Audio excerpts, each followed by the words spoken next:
அண்மை செய்தி. திருவண்ணாமலையில் மே 15க்குள் அனைத்து வணிக நிறுவனங்களுக்கும் தமிழில் பெயர் பலகை கட்டாயம் என்று திருவண்ணாமலை மாவட்ட ஆட்சியர் தர்பகராஜ் உத்தரவினை பிறப்பித்திருக்கிறார். அந்த அண்மை செய்தியை பார்த்து வருகிறோம். மே 15க்குள் திருவண்ணாமலையில் அனைத்து வணிக நிறுவனங்களும் தமிழில் பெயர் பலகை வைக்க வேண்டும் என்று அம்மாவட்ட ஆட்சியர் உத்தரவினை பிறப்பித்திருக்கிறார். இது பற்றிய விவரங்களை செய்தியாளர் குரு தண்டபாணி வழங்கிட கேட்கலாம். குரு தண்டபாணி வணக்கம். மாவட்ட ஆட்சியர் அறிவிப்பில் இருக்கக்கூடிய மேலும் விவரங்கள் என்னென்ன?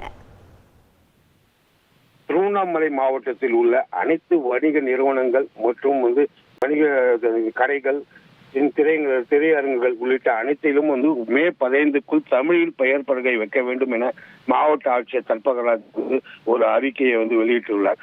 குறிப்பாக திருவண்ணாமலை மாவட்டத்தில் உள்ள அனைத்து வணிக நிறுவனங்கள், உணவு கடைகள், தொழிற்சாலைகள் மற்றும் பள்ளி கல்லூரிகள் ஆகியவற்றில் தமிழில் கட்டாயமாக பெயர் பலகை வைக்க வேண்டும்.